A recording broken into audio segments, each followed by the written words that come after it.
The boy's name was Leo, and he lived alone near the edge of the scrapyard.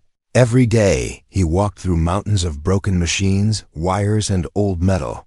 He picked up anything that looked useful and kept it in his big backpack, people in town laughed at him, calling him Junk Boy, but Leo didn't care. He believed one man's trash could become treasure. He didn't know that today. His trash would save a life, maybe even a whole planet. The sky was dark and cloudy when Leo heard a strange sound. It wasn't thunder, it was something falling. From above, he looked up and saw a fireball crashing down far in the desert. Smoke rose in the air, and the ground shook beneath his feet. Without thinking, he grabbed his backpack and ran toward the smoke. When he got there, he saw a broken ship. Half buried in the sand, it was clearly not human. Its body was smooth, silver, and glowing faintly. The back was cracked open, and something was crawling out. Leo froze, hiding behind a rock, his heart racing. A tall, thin figure stumbled out, gray skin, large black eyes, and shaking hands. It collapsed on the sand, breathing hard. Leo stayed still, unsure if it was friend or enemy. But then he heard it whisper in pain, "Help, please." Leo rushed to the alien and pulled it under shade. It was cold to the touch, its body shaking like a leaf. He gave it water from his bottle, and the alien drank slowly. "Food. Others," the alien said weakly, pointing to the ship inside. Leo found 2 more aliens, barely alive. They were too weak to walk, too thin to speak much. Leo used a broken wheelbarrow to bring them back to his shack. In the safety of his scrapyard home, Leo gave them warm blankets and canned food. The aliens looked scared but grateful. One of them, the oldest, spoke slowly. "Our village?" "Starving. We came for help," Leo asked. "Why are you starving?" The alien replied, "Sun is too weak. Crops won't grow. Machines broken." Leo thought for a long moment, then said, "I have junk. Maybe I can build something." The aliens didn't laugh, but their faces showed doubt. Still, they were too weak to argue. Leo started digging through his junk piles, collecting wires, panels, glass pieces, fans, and lights. He didn't know how to fix alien machines, but he knew how to build. He had spent years fixing old radios, broken bikes, even a small generator. That night, as the aliens slept, Leo looked up at the stars. He wondered what kind of place they came from. What kind? A village would send old, starving travelers across space to ask for help from Earth. Leo felt something heavy in his chest. It wasn't fear. It was responsibility. These aliens had no one else, no food, no strength, and maybe no time left. He knew then he had to go with them. In the morning, Leo packed his biggest bag with tools, wires, and metal parts. He tied it with ropes and placed it on his back. The aliens had fixed just enough of their ship to fly home once more. There was only one seat, but Leo didn't complain. He sat on the cold floor next to the old alien. The ship rose slowly, shaking badly, and took off into the sky. Hours passed before they landed. When the door opened, Leo saw a strange world. The air was thick, the sky was red, and the ground was cracked. The village was small, made of metal huts and broken wind towers. Alien children with thin arms stared at him with big, sad eyes, old. Ones lay on the ground, too weak to move. Leo stepped out, feeling the heat on his skin. The village elder came forward, his voice tired but curious. "Who is this boy?" he asked. The old alien replied, "A human. He helped us. He brings hope." The elder looked at Leo's backpack and said nothing more. As Leo walked through the village, he saw fields with dry soil and broken machines. No crops, no water, no power. He looked around, then set his backpack down. He pulled out a coil of copper wire, a solar panel, and a rusted fan. Aliens gathered around, whispering. Confused and doubtful, Leo smiled and said, "Let's try something." He started working right there on the ground. The aliens watched in silence as the junk boy began his strange work. He didn't know if it would work. He didn't know if they believed in him, but deep inside, Leo had one strong thought. if he could turn trash into hope. Maybe he wasn't just a junk boy after all. Asterisk. The ship landed with a rough shake, and the door opened with a long hiss. Leo stepped out and felt heavy air press against his face. The sky above was a dull red, the ground dry and cracked like old skin. Strange wind moved through the village, but it carried no scent of life, only dust. The place looked more like a graveyard than a home. The aliens that had come with Leo led him through the village slowly. Buildings stood weak and crooked, made from rusted metal and scraps. There were no trees, no green, no sound of water. Eyes peeked from doorways, thin faces, small bodies, sunken eyes filled with fear and hunger. Alien children clung to each other as they watched the human boy pass by. Leo's heart felt tight in his chest. He had seen poverty before, but this was like the world had given up on them. The elder walked beside him, silent and serious. When they reached the village center, there was a broken statue of a hand holding the sun. Now, only the hand remained, fingers chipped, moss growing. Through the cracks that night, Leo sat alone beside a dim fire. His backpack open beside him. He stared at the wires and broken fans inside, wondering if this really could help anyone. He had only a few tools and trash. What could a boy build that 1,000 aliens could not? Behind him, someone stepped forward quietly. It was a girl, maybe his age or a little older, with pale purple skin and glowing green eyes. She didn't speak, but she knelt beside him and looked at his parts. She pointed to a small piece of metal and tilted her head. Leo smiled. "Yeah, that's part of a heat collector," he said. The girl blinked, then slowly touched her chest and whispered, "Kira." Leo nodded. "I'm Leo." For a while they sat in silence, looking at the pile of parts together. Then Kira reached into her satchel and pulled out a tiny power crystal, cracked but still glowing. She placed it gently in Leo's hand and whispered, "Try." Next day, Leo started exploring the village dump. It was larger than he expected, full of old tech, rusted farming tools, and pieces from alien ships. Most of the villagers stayed far away. Some even laughed when they saw him digging through trash. But Kira followed him everywhere, carrying wires and panels he pointed at. She didn't speak much, but her eyes sparkled every time he found something interesting. At night, Leo worked under the weak light of an old battery lamp. His fingers moved fast, connecting wires, checking circuits, building small shapes. He didn't sleep much. He couldn't. Time felt like a rope around his neck, tightening each time he heard a child cry from hunger. He knew he had to move fast. Days passed, and finally, he finished something. It was small, like a metal box with fans on one side and a cracked solar panel on the top. He placed a dry alien seed inside a small dish under the box. When the first light of the red sun touched the panel, the fan began to spin. Heat collected inside the chamber, warming the dish. The village watched from a distance, whispering, unsure what the boy was trying to do. For 2 days, nothing changed. Then on the third morning, Leo woke up to Kira shaking his shoulder. She didn't say a word, just pulled him to his feet and pointed. The seed in the dish had cracked, and a tiny green sprout had pushed through the soil. Leo stared at it, barely breathing. A child nearby shouted, and more villagers came running. The elder pushed through the crowd and stood before the strange device. He looked at Leo, then at the green shoot. With a slow breath, he asked, "Is this real?" Leo nodded, his voice soft. "It's a start." But not everyone looked happy.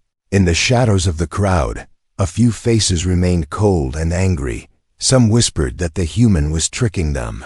Others believed that such power should belong only to the council. Leo noticed, but said nothing. That night, Kira returned to his side and whispered, "They're watching you." Leo smiled, trying to hide his worry. Let them watch. But deep inside, he felt something cold settle in his chest.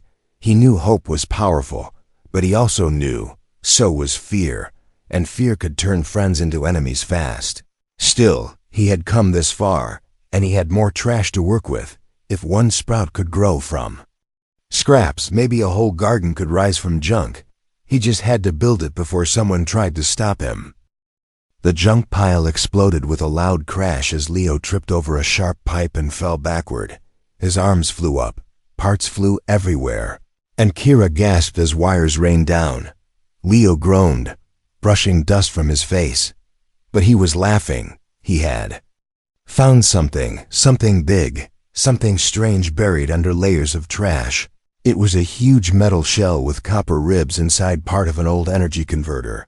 For 3 days straight, Leo had searched nonstop. Every new part he found gave him new ideas, new hope. The first sprout had made the village believe, at least a little. But one green plant couldn't feed them all, not yet. So Leo had a bigger plan now. He had moved his work from the open village square to a hidden cave near the cliffs. Only Kira knew about it, and she helped him carry the heavy parts there. Inside the cave, Leo had drawn strange blueprints on the rocky walls using chalk and coal. They looked like a child's drawings, boxes, arrows, lines, but they made perfect sense to him. He called it the life engine. It would collect weak sunlight, focus heat into coils, and grow food in sealed chambers.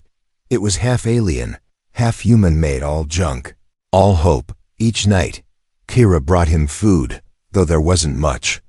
She never asked questions, only watched and sometimes handed him tools. Leo liked her quiet company. And she had the sharpest eyes. She could spot a broken cable hidden under rocks like it was glowing. But someone else had spotted them too. On the 4th night, Leo noticed the cave entrance had fresh footprints, not Kira's. These were bigger, heavier, and rushed. He didn't say anything at first, but Kira noticed his silence. When she looked at him, he finally said, "Someone knows." She nodded slowly and whispered, "They will come," the next day, while Leo adjusted a circuit panel. A loud voice echoed from outside the cave. "Come out, human," it growled. Leo stepped out carefully and saw 3 alien warriors standing near the entrance. They were tall, covered in bone armor, and armed with old weapons. One of them stepped forward, eyes narrow. "You build something without permission," he said. "You hide machines while our children starve," Leo tried to explain. "I'm building it for the village. For all of you." The warrior didn't care. "You think you're a hero with trash? You're just a child." Kira stood beside Leo, silent but firm. The warriors looked at her, then turned and left, but not before one of them whispered, "You've been warned." That night, Leo worked faster than ever. He knew now, if the life engine didn't work soon, they would destroy it. They didn't understand it. And fear makes people break what they don't understand. Kira stayed with him the whole time. Refusing to sleep, she handed him wires, fetched small parts, even helped screw panels into place. The cave was filled with the sound of clicking tools and humming coils. The lights flickered, the fan started spinning. The energy core glowed faintly. For a moment, Leo thought, this might actually work, but just before sunrise, something went wrong. A sudden spark, then a crackle, then silence. Smoke rose from the energy core, and the glow faded. Leo fell to his knees, gripping his hair. "No, no, no," he muttered. Kira rushed to his side and checked the wires, her hands moving fast. The crystal had shattered. The one she gave him in part 2, it was too weak. Leo's heart sank. "It's over," he whispered. But Kira didn't answer. Instead, she pulled something from around her neck. A pendant she always wore but never showed. Inside was another crystal, larger, brighter, whole. She placed it gently into his palm, her voice quiet. "My father's last gift." Leo shook his head. "No, I can't take this." But Kira looked into his eyes and said one word, "Try." He stood up slowly, cleaned the slot, and carefully inserted the new crystal. The life engine made a low hum.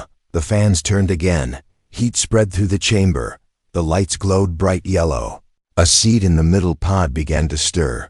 The air smelled warm, like fresh earth after rain. Outside the sun was rising, and so was hope again. But far behind the hills, the warriors watched from a distance, and one of them said, "Tomorrow we end this." Leo didn't know what was coming, but he knew one thing: he wouldn't stop. Not now, not when life had begun. To grow from trash, asterisk, a soft light flickered through the cave as the life engine breathed its first true breath. Leo didn't move, afraid even the smallest sound might break the moment.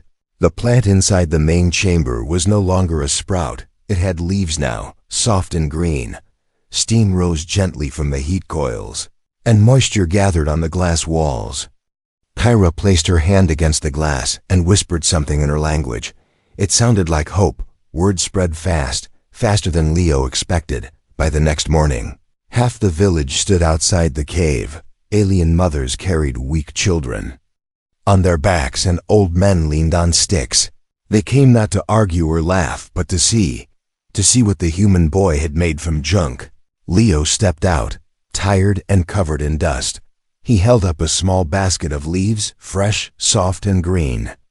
The crowd gasped, and someone whispered, "Real food."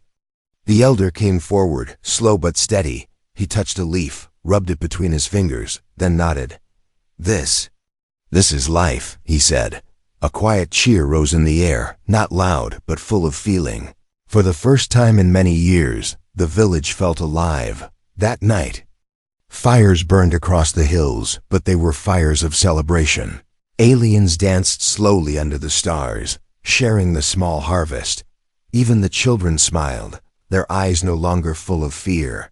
But not everyone celebrated. In a dark hut on the mighty far side of the village, 3 warriors sat in silence. Their leader, Varn, slammed his fist on the table. "That machine is dangerous," he growled. "If the boy controls the food, he controls us." The others nodded, their eyes cold. Varn stood and pulled a bone blade from the wall. "Tomorrow, we end this," he said again, this time louder. The next day, Leo returned to the cave to check the systems. The life engine was working better than ever. He had added new mirrors to collect light, and the second pod was ready. Kira brought more seeds, carefully picked from the elder's old garden. They worked side by side, smiling more than speaking. But then, everything changed. There was a loud crack, then a shadow fell across the cave entrance. Leo turned and saw Varn standing there, sword in hand, 2 warriors behind him. Kira stepped in front of Leo, but Varn pushed past her. "This ends now," he barked. "We don't need your machine." Leo stood his ground, voice shaking but firm. "People are eating again." Varn pointed his blade at the life engine. "This thing will divide us." He raised his arm to strike the machine. But before the blade could fall, the elder appeared. His voice cut through the air like thunder. "Stop!" Everyone froze, even Varn. The elder stepped forward, eyes full of something ancient and heavy. "You fear change, Varn. But this boy brought life from waste. He gave without asking anything in return." Varn growled. "He'll control the food." The elder shook his head. "No," he offered. "The knowledge to all. Anyone willing to learn can build these. Even you." Varn lowered his weapon, but his pride remained sharp. He turned and left without another word. The others followed, confused but silent. Leo let out a breath. He didn't know he was holding. The elder turned to him and smiled. "You're one of us now." That evening, Leo stood outside the cave and watched the sunset. Kira sat beside him, eyes closed, head resting on her knees. He looked at the life engine glowing softly behind them. What once was trash now gave life. But in the distance, dark clouds rolled. Across the red sky, a storm was coming. Not just in the sky, but in the hearts of those still afraid. Leo knew his invention was only the beginning. If he truly wanted to save the village, he would need more than machines. He would need trust, courage, and maybe something even harder to build: unity. The night didn't feel right. It was too quiet, too still, like the wind itself was holding its breath. Leo couldn't sleep, and neither could Kira. They both sat in the cave beside the humming life engine, listening, waiting for something they couldn't name. In the village, some celebrated. Others watched from the shadows. Varn hadn't returned since the elder stopped him. But whispers traveled like smoke, whispers of power, of control, of revenge. Leo kept building, adding 2 more grow chambers to the machine. Now it could grow food for dozens, maybe even 100 aliens. Yet for every green leaf that bloomed, suspicion grew around him too. One afternoon, a boy from the village ran up to the cave, eyes wide with panic. "They burned the seed house," he cried. Leo and Kira rushed down the hill and found the small seed bank in flames. It was the Elder's oldest storage, rare seeds from generations past. The villagers stood around it, some shocked, some silent. No one saw who did it, but everyone had the same name on their lips, Varn. The Elder arrived, his eyes tired, his hands shaking. Leo stood beside him, heart heavy with anger, without seeds. No new crops could grow, and without crops, the life engine was limited. "I can try to build a purifier," Leo said quietly. "Use roots or scraps to make food paste." The Elder gave a weak nod. "Do what you can." That night, Leo sat alone in the cave while Kira guarded the entrance. He opened his notebook and flipped through his messy drawings. On one page was a sketch he never thought he'd use, a converter for biomass. It wasn't perfect, and it might make only a little food. But it was something. He worked through the night, burning his hands on hot wires. His mind raced with numbers and shapes, his fingers covered in grease. The life engine buzzed beside him like a living thing. But outside, the storm had finally arrived. Lightning cracked across the sky, shaking the cave walls. Kira stepped inside, her eyes wide. "They're coming," she said. Leo stood up fast. "How many?" She didn't answer, but her face said enough. Moments later, Varn appeared at the cave mouth with 6 armed followers. Their armor was wet with rain, and their eyes full of fire. "This is the last time," Varn growled. "You leave tonight." "Human." Leo stepped forward, chest tight. "I built this for all of you." Varn raised his arm, pointing a strange glowing tool at the life engine. "No more lies." Kira jumped between them, her voice strong for the first time. "If you destroy it, we die," she said. Varn hesitated, the cave filling with silence. Then the Elder's voice cut through the rain again. "Enough." He walked up the hill, slow but steady, followed by dozens of villagers. They carried no weapons, only torches. They surrounded the warriors, eyes calm but firm. One woman spoke up. "My child eats again because of the human." Another said, "We were dying before he came." Varn looked around, realizing he was now the one outnumbered. His weapon lowered, his pride cracked with a growl. He turned and disappeared into the night. The others followed, leaving only echoes behind. Leo didn't say a word. He walked back to the machine, wiped his eyes, and kept working. He connected the last coil and flipped a rusty switch.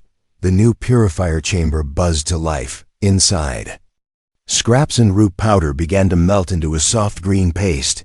It smelled awful, but it was food. The villagers clapped quietly, not for joy, but in respect. A machine built from garbage had made food from nothing, and the human boy, once mocked as the junk boy, now stood as their brightest hope. But the storm outside was not finished. It raged across the land, pulling roofs from homes, flooding the crop zones. Leo looked out at the chaos and whispered, "This machine won't be enough." Kyra stood beside him. "Then we build more." Leo nodded slowly, eyes locked on the storm. If they wanted to survive, they'd need more than a machine. They'd need unity, courage, and an idea no one could destroy. They'd need to turn a whole world of trash into something worth living for. Asterisk, the wind howled so loud it sounded like the planet itself was screaming. Lightning danced across the red sky, lighting up the broken metal huts in flashes. Rain poured in waves, flooding the cracked ground, turning dust into mud. The alien village had no defenses strong enough for a storm like this. Roofs collapsed, solar towers snapped, and the few remaining crop fields washed away in minutes. Leo stood in the middle of the cave, soaked, tired, and shaking. The life engine was still running, but barely. Water had started leaking into the systems, sparks jumping from wet wires. Kyra held a blanket over the control panel, while Leo wrapped insulation around exposed parts. "We can't let it die," he said, voice sharp with panic. "Not now." The purifier chamber buzzed, slowing down. The food paste inside thickened. But the heat coils were losing power. Leo checked the main energy line offline. The storm had destroyed the village's last power source. Kyra turned to him, her eyes wide. "The old core," Leo paused, remembering the first time he saw it, a dead power core buried deep beneath the village. The elder had once told him it hadn't worked in years, but now it was their only chance. He grabbed his toolkit, shoved parts into his backpack, and looked at Kyra. "We're going down there." She nodded without fear, only trust. Together they ran through the storm, mud grabbing at their feet, wind pushing them sideways. They reached the old generator hut and pried open the rusted trapdoor. A cold rush of air hit them from below, carrying the scent of metal and oil. Leo climbed down first, his flashlight shaking in his hand. The old power core sat in the center of a wide chamber. Its shell was cracked, lights dead, but Leo saw something others hadn't: a spark. Deep inside the core, a tiny blue glow still pulsed, faint but alive. He dropped to his knees, wiped grime from the panel, and opened it carefully. Kyra stood behind him, handing tools without needing to be asked. For hours they worked, reconnecting wires, rerouting broken paths. Leo's fingers bled from sharp metal, his body aching. Twice the power surged and nearly shocked him to the ground. But he didn't stop, not until the blue light grew brighter and brighter. Then suddenly, with a heavy hum, the old power core roared back to life. Light flooded the chamber, dust shaking from the ceiling. Back in the cave, the life engine beeped and began to glow again. Coils lit up, fans spun fast. The purifier chamber filled with warmth. The villagers, soaked and scared, gathered outside the cave and saw light returning. Their voices rose not in fear, but in hope. The elder arrived, soaked to the bone but smiling. He looked at Leo and said, "You brought back the heart of our world." Leo didn't speak, just looked at his hands, covered in oil and blood. He had never felt more alive, but even as light returned, the damage was clear. The storm had wiped out almost every crop. Only the life engine in the cave had survived. There wasn't enough food paste for everyone, not yet. Leo stood before the villagers and said, "We need more machines, more hands, more builders." For the first time, young aliens raised their hands and said, "Teach us." Kyra looked at him and smiled, proud but quiet. He wasn't just the boy with trash anymore. He was their guide, their spark. But high above in the ruined hills, a figure watched the glowing village through broken lenses. Varn hadn't disappeared, he had been waiting. And now he saw something he feared more than machines. He saw unity. He whispered to the dark, "If they all follow the human, I'll have nothing left." The machines no longer buzzed alone. Now the cave echoed with voices, young voices, eager voices, hands learning to build. Leo walked between the rows of life engine copies, each one slightly different. Some used parts from broken fans, others from melted lights, but they all worked, all turned scraps into food. And more than that, they gave the village something it hadn't had in years: purpose. Kyra stood near the entrance, arms crossed, smiling as she watched the builders. Alien children handed each other wires and bolts, whispering instructions with glowing eyes. Even the elders began helping, not just with advice, but with real work. The broken village had become a place of motion and sound, all of it rising from trash and one human's will to help. But in the far edge of the canyon, where fire had blackened the ground, something moved. Varn stood before a giant broken war machine, half buried in the sand. Its shell was cracked, but its core was still hot. He had spent the last days digging it out, piece by piece, now with stolen parts and a bitter heart. He brought it back to life. "This is the last light they'll ever see," he whispered, pressing his hand against the cold steel. The war machine rose on thick legs, metal grinding as it powered up. Inside, Varn sat in the control seat, his eyes fixed on the village below. He didn't want food or power anymore. He wanted silence. He wanted the world to remember fear that night. Just as Leo finished teaching a group how to seal a chamber, the ground shook. A deep roar followed, like thunder rolling underground. Kira ran to the cliff edge and gasped. Below, a giant burning figure marched toward them, Varn's weapon. From the past, panic spread fast, voices rising in terror. Leo looked at the machines, the children, the builders. Then he grabbed his speaker and shouted, "Don't run, don't hide. Follow me."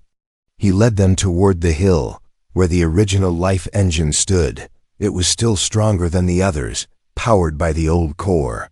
Leo opened the control panel and flipped every reserve switch. The coils flared to life, drawing power faster than ever before.